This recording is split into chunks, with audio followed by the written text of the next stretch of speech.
आदरणीय योगाचार्य जी, महेश जी कुमार, गुरुजनगण और प्रिय विद्यार्थियों, अभी आपने बहुत सीधी सरल भाषा में और बहुत ही एक आध्यात्मिक माहौल में आपने बहुत कुछ चीज़ें अनुभूत की होंगी। सबसे पहले योग का इन्होंने जिक्र किया कि योग क्या है। आप योग को केवल शारीरिक गतिविधि तक सीमित नहीं रखें। योग का आप देखते हो, मैथ में भी काम में लेते हो, एडिशन, योग में जोड़ना करते हो ना। तो किससे जोड़ें? सबसे पहले व्यक्ति को स्वयं से जोड़ना चाहिए। व्यक्ति खुद को खुद से भी जोड़ना सीखे। हमारी सब बहुत उम्र हो जाती है, इसके बावजूद भी व्यक्ति क्या करता है कि खुद को नहीं पहचान पाता और वो स्वयं से नहीं जुड़ पाता।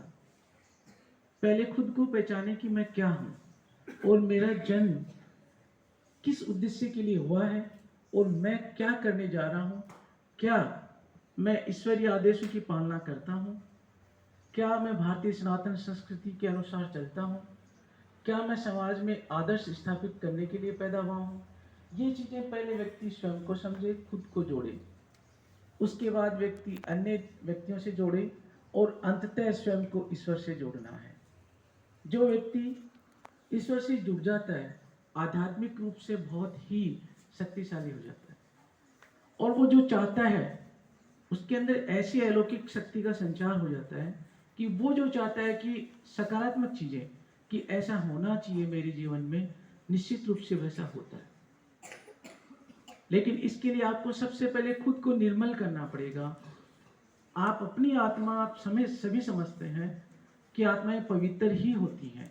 आपने एक सेंटेंस अभी सुना कि मैं आत्मा हूं, पवित्र आत्मा हूं, शुद्ध आत्मा हूं। सबसे पहले आप ये परिमार्जन करें कि खुद को बहुत ही निर्मल बनाना और फिर स्वयं से जुड़ना है, अन्य व्यक्तियों से जुड़ना है और अंततः ईश्वर से जुड़ना है। ये चीजें आप कर लेंगे, तब आप जो भी आप सोचेंगे सकारात्मक चीजें, निश्चित रूप से आपके जीवन में वो घटित होंगी।